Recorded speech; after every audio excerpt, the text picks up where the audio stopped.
بسم اللہ الرحمن الرحیم۔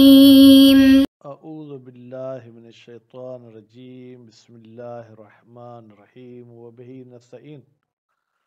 ہماری گفتگو لمعہ چہارم کے کتاب النکاح میں، اور کتاب النکاح میں پھر گفتگو فصل خامس کے بارے میں، فصل خامس جو نکاح اماء کے بارے میں ہے۔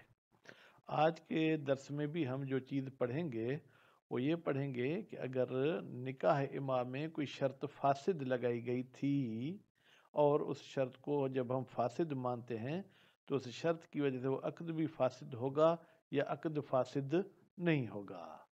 تو کل ہم نے یہ پڑھا تھا کہ عقد فاسد ہو جائے گا، پچھلے درس میں ہم نے یہ پڑھا۔ آج پھر یہ فرماتے کہ نہیں بھائی، شرط فاسد ہے لیکن عقد فاسد نہیں ہوگا۔ تو ہم ثانی سے مراد کیا ہے جناب؟ ثانی کا مطلب یہ تھا کہ شرط فاسد ہوگی، عقد فاسد نہیں ہوگا۔ کیوں؟ لأن عقد نکاح، اس لیے کہ نکاح والا عقد کثیر مما، بہت سارے موارد میں یصح ہو، صحیح ہوتا ہے، بدون شرط الفاسد، بغیر شرط فاسد کے۔ خوب، وَإِن لَمْ يَصِحْ غَيْرُهُ، اگرچہ غیر نکاح صحیح نہیں ہوتا ہے، من العقود، عقود میں سے، وفی الاول قوتن، اب وہ شہید ثانی فرماتے ہیں پہلا قول جو کہ کل آپ پڑھ چکے کہ عقد بھی فاسد ہوگا، یہ جو ہے کیا ہے، قوی ہے، اس کے دلیل جو ہے کیا ہمارے پاس مضبوط ہے۔ وصحتہ، اور نکاح کا صحیح ہونا، فی بعض الموارد، کچھ موارد میں وہ کیوں ہوتا ہے؟ لدلیل، ایک دلیل خارجی کی وجہ سے ہوتا ہے، یا یوں کہیں لدلیل خارج لا یقتضی، پھر بعض موارد میں نکاح کا صحیح ہونا تقاضا نہیں کرتا ہے عموم ہو کہ یہ نکاح ہر فاسد شرط کے پاس کیا ہو، صحیح ہو، فی جمیع مواردی، واولا بعدم الصحت، اور بطریق اولا عقد صحیح نہیں ہوگا لو کان تحلیلا، اگر یہ کنیز جو دی گئی تھی وہ کیا تھی؟ تحلیل کی صورت میں تھی۔ اس نے کسی آزاد مرد کو کہا کہ میری کنیز چند دن تم استعمال کرو، لیکن اس کا جو بچہ ہوگا وہ میرا رق بنے گا۔ لأنہ، اس لیے کہ تحلیل متردد بین العقد والاذن، یہ متردد ہے کہ یہ تحلیل عقد ہے یا تحلیل صرف اذن ہے استعمال کرنے میں، کما سیاتی، جیسے کہ اس کی مزید وضاحت آگے آئے گی۔ ولا یلزم من ثبوت الحکم فی العقد ثبوت فی الاذن، اور کہتے ہیں لازم نہیں آتا کہ اگر یہ حکم ہم صادر بھی کریں کہ شرط فاسد ہے لیکن عقد فاسد نہیں ہے، فرض کرتے عقد میں اگر کوئی حکم ثابت ہو تو لازم نہیں آتا کہ وہی حکم ثابت ہو اذن مجرد میں، جو اذن ہے لیکن عقد نہیں، بل یبقى علی الاصل، بلکہ وہ باقی رہے گا، کون؟ تحلیل، اپنے اصل پر۔ اصل سے مراد کیا ہے جناب؟ کہ شرط جب فاسد ہے تو مشروط بھی فاسد ہو جائے گا۔ والا ھذا، جب ہم اس بات کے قائل ہو گئے کہ عقد فاسد ہے، لو دخل مع فساد شرط، اگر یہ شخص دخول کرتا ہے جبکہ شرط فاسد تھی، وہ حکمنا بفساد العقد، اور ہم نے حکم بھی لگا لیا کہ یہ عقد بھی فاسد ہے، کان زانین، تو یہ دخول کرنے والا شخص زانی ہو جائے گا، البتہ اس صورت میں اس پر زنا کا حکم لگائیں گے مع علم ہی بالفساد، جب اس کو علم ہو کس چیز کا؟ کہ یہ میرا عقد جو ہے کیا ہے وہ فاسد تھا۔ وَنَعَقَدَ الْوَلَدْ رِقًّا، اور یہ اب بچہ جو ہے کیا ہے یہ رق ہو جائے گا، كَالنَّظَائِرِ ہی، جیسے کہ زنا عام طریقے سے بھی ہو تو اس میں بھی بچہ رق ہوگا۔ نعم لو جہل الفساد، ہاں اگر اس کو فساد سے جہل تھا، یعنی کہ بھائی یہ عقد میرا فاسد ہے، اس سے یہ جاہل تھا، کان الولد حرا، تو یہ بچہ آزاد ہو جائے گا۔ کیوں؟ لشبہت، اس لیے کہ یہ بچہ جو ہے وطی بشبہ کی طرح ہوگا، اور وطی بشبہ میں بچہ حرام زادہ نہیں ہوتا، حلال زادہ ہوتا ہے، نتیجے میں اگر اس کے عہد الابوین آزاد تھے تو بچہ بھی آزاد ہوگا۔ وَإِن قُلْنَا بِصِحَّتِهِ، لیکن اگر ہم قائل ہو جائیں کہ یہ شرط صحیح ہے کہ بچہ رق بنے گا، لزم بشرط، تو پھر لازمی ہے کہ شرط پر جو ہے عمل کیا جائے، وَلَمْ يَسْقُطْ بِالْإِسْقَاطِ بَعْدَ الْعَقْدِ، اور عقد کے بعد اگر شرط کو ختم بھی کرنا چاہیں تو شرط کو ختم نہیں کر سکتے ہیں. کیوں؟ لأن ذالک، اس لیے کہ یہ ختم نہ کرنا مقتضی الوفاء بشرط، یہ گویا کہ وفا کرنے کی تقاضا یہی ہے کہ وہ شرط ختم نہ کی جائے. مع احتمال ہی، ہاں احتمال ہے کہ ہم اس شرط کو ختم کر سکتے ہیں. کیوں؟ تغلیبا للحریت، غلبہ دیتے ہوئے حریت کو کس پر؟ رقیت پر. کما لو اس کے حق تحجیر، جیسے کوئی بندہ تحجیر کا حق اپنا ختم کرتا ہے. تحجیر کا کیا مطلب ہے؟ کہیں کوئی سرکاری پلاٹ ہے یا کہیں کوئی ایسے عمومی جگہ، وہاں پر آپ نے جا کے اس کے جو ہے پہلے وہ اپنا قبضہ کر لیا، اپنا کپڑا رکھ لیا، یہ وہ، تو وہ آپ کا حق ہو گیا. دوسرا اس جگہ کو تصرف نہیں کر سکتا جب تک آپ بیٹھے ہیں. آپ کہتے ہیں بھائی میں نے اپنا حق ختم کر دیا. ورنہ وہی یا تحجیر کی طرح جو ہے کوئی دوسرا حق، وہ کیسے تھا؟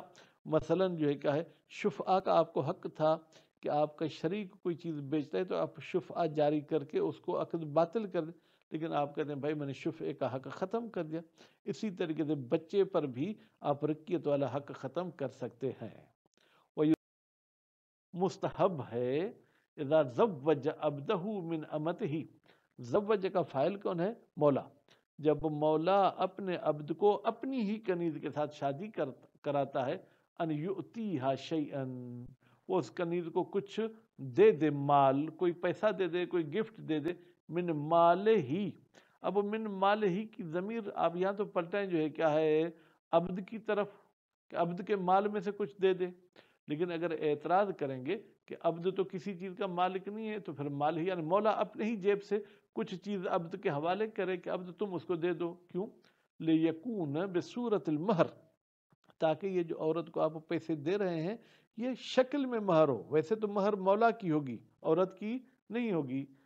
جبرن لقلبہا، ہم چاہتے ہیں کہ اس عورت کے دل کو جو ہے نا وہ نرم کر لیں تاکہ شوہر کے ساتھ اس کی محبت ہو. ورفعا لمنزلۃ العبد، اور ہم چاہتے ہیں کہ عبد کی عزت بڑھ جائے اندہا اس عورت کے نزدیک. اگر شوہر کچھ بھی نہیں دے، حق مہر بھی نہیں دے، تو لازمی اس کی کوئی عزت تو بیوی کے پاس ہوگی نہیں. تو اس عزت بڑھانے کے لیے یہ کبھی کبھی ایسے بھی خرچ کرنا پڑتا ہے. ایک تو یہ علت ہے کہ اس عورت کو کچھ دیا جائے. وَلِصَحِيحَةِ محمد ابن مسلم عن الباقر علیہ السلام، روایت صحیحہ نقل کی ہے جناب محمد ابن مسلم نے امام محمد باقر علیہ السلام سے. قال، محمد ابن مسلم کہتا ہے، سألتہو، میں نے پانچویں امام سے پوچھا، ان رجل، ایک مرد کے بارے میں، کیف ینکہ عبدہ امتہ، وہ کیسے نکاح کرائے گا اپنے عبد کا اپنی کنیز کے ساتھ.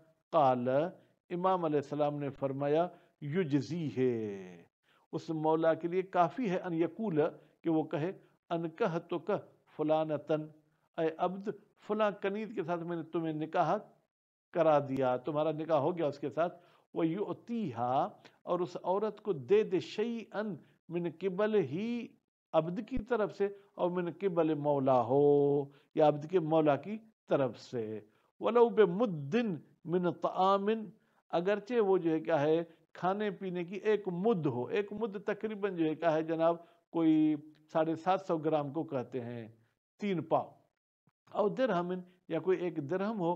او نحو ذالک، یا اس قسم کی کوئی اور چیز دے دی جائے. وقیل، اور کہا گیا ہے، بے وجوب الاعطاء، بھائی واجب ہے اس کنیز کو کچھ نہ کچھ دینا. کیوں؟ عملاً بظاہر روایت، عمل کرتے ہوئے روایت کے ظاہر پر. روایت کا ظاہر تو یؤتیہا ہے، یؤتی تو امر نہیں ہے، فرماتے ہیں یہ جملہ خبریہ ہے جو امر پر دلالت کرتا ہے. وَلِأَلَّا، اور تاکہ یہ دے، تاکہ لازم نہ آئے، خلو نکاح عن المہر، کہ یہ نکاح مہر سے خالی تھا. ٹھیک ہے جناب، فی العقد والدخول معا، یعنی عقد بھی ہوا اور اس کے ساتھ ساتھ دخول بھی ہوا، لیکن پھر بھی اس کو کچھ ملا نہیں ہے، تو اس لیے اس کو کچھ نہ کچھ دینا ہوگا. وَيُضَعَف، یہ قول جو وجوب والا ہے یہ ضعیف ہے. کیوں؟ بِأَنَّ الْمَهْرَ يَسْتَحِقُّهُ الْمَوْلَى، بھائی یہ جو کنیز کی مہر ہے یہ کنیز کی تو نہیں ہوگی، یہ تو مولا کی ہوگی. جب یہ مولا کی ہوگی تو پھر مولا کا مال مولا کے جیب میں جائے، یہ کس طریقے سے آپ کہہ سکتے ہیں؟ اذ ہوا عوض البضع، اس لیے کہ مہر جو ہے وہ بز یعنی وہ جو عورت کام کے لیے آمادہ ہوتی ہے اس کام مخصوص کا دیا جاتا ہے، اور وہ بز جو ہے وہ المملوک للمولا، وہ مالک کی ملکیت ہوتی ہے۔ ولا یعقل، اور یہ چیز معقول ہی نہیں ہے، استحقاقہ شیئا علی نفسہ، کہ مولا حقدار ہو کسی چیز کا اپنے اوپر۔ استحقاقہ کی ضمیر مولا کی طرف جائے گی، علی نفسہ کی ضمیر بھی مولا کی طرف جائے گی، یعنی میں اپنے آپ کا مقروض ہو جاؤں، یہ معقول نہیں ہے۔ وَإِنْ كَانَ الدَّفْعُ مِنَ الْعَبْدِ، اور اگر آپ کہتے ہیں کہ یہ پیسے کون دے گا؟ عبد دے گا، ٹھیک ہے، تو بھائی عبد کیسے دے گا؟ کما تضمنتہ الروایہ، جیسے روایت بھی یہی کہتی ہے کہ پیسے عبد دے گا، تو عبد کہاں سے بھائی پیسے لائے گا؟ لِأَنَّ مَا، بتحقیق کہ ہر وہ پیسہ بِیَدِہِ، جو عبد کے ہاتھ میں، ملک للمولا، وہ تو مولا کی ملکیت ہے، عبد کی ملکیت نہیں ہے۔ اما الاستحباب، ہاں وجوب کی آپ فتویٰ نہ دیں کہ کنیز کو کچھ دیا جائے، مستحب ہونے کی فتویٰ دیں، فلا حرج فیہ، استحباب میں کوئی حرج نہیں ہے۔ کیوں؟ لما ذکر ہے، اس کی علت وہی ہے جو ہم نے ذکر کی، تاکہ عورت کی دل کو بھی جو ہے کیا ہے جیت لے عبد، اور عبد کی عزت بھی اس عورت کے پاس چلی جائے۔ وَإِنْ لَمْ يَخْرُجْ، اگرچہ یہ جو دیا ہوا مال ہے وہ خارج نہیں ہوگا ان ملک ہی، مولا کی ملکیت سے۔ وَيَكْفِ، اور کافی ہے یہ جو کچھ دے رہا ہے، کونہ اباحۃ بعض مالہ، گویا کہ یہ مولا اپنے مال کا کچھ حصہ مباح کر رہا ہے کنیز کے لیے۔ کیوں؟ تنتفع بہی، تاکہ وہ کنیز اس سے فائدہ اٹھائے، البتہ باذن ہی، مولا کے اذن کے ذریعے، یعنی گویا کہ مولا نے اسے اذن دی ہے کہ تم میرے مال سے یہ اتنا استفادہ کر سکتی ہو۔ والفرق بین النفقۃ اللازمۃ للمولا والمہر، کہتے ہیں بھائی مولا پر تو نفقہ دینا بھی واجب ہے، اور پھر مہر کا کیا فرق ہے؟ فرماتے ہیں فرق نفقہ لازم کے درمیان اور مہر کے درمیان یہ، انہ فی مقابلت شیء ہوا ملک المولا، بھئی یہ جو مہر ہے یہ ایک چیز کے مقابلے میں، وہ چیز کیا ہے؟ بز، جو کہ مولا کی ملکیت ہے، بخلاف نفقہ، لیکن نفقہ جو ہے کیا ہے، جو دے گا وہ تو کنیز کھائے گی، تو وہ پھر مولا کی ملکیت مولا کے اس کھاتے میں نہیں جائے گی۔ فَإِنَّهَا مُجَرَّدُ نَفْعٍ، بتحقیق نفقہ دینا صرف نفع پہنچانا ہے کنیز کو، وَدَفْعُ ضَرَرٍ، اور کنیز کو مرنے سے بچانا ہے، لا معاوضہ، ہم نفقے کے عوض میں اس کنیز سے کچھ نہیں لیتے۔ آپ کہیں گے جناب اس سے آپ جھاڑو پوچے گا تو کام لیتے ہیں، تو یہ معاوضہ، بھائی وہ تو اس کا ہماری ملکیت ہے، تو وہ اس کو وہ کام کرنے ہیں۔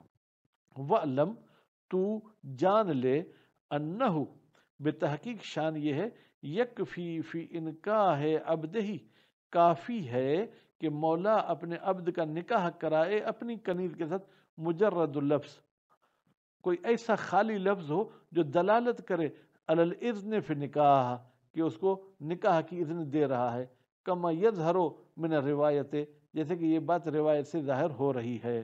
ولا یشترط قبول العبد، عبد کا قبول کرنا شرط نہیں ہے، ولا المولا، مولا کا بھی قبول کرنا شرط نہیں، لفظاً، عملاً تو وہ قبول کریں گے، لفظی طور پر جو کیا ہے قبول کرنا شرط نہیں ہے۔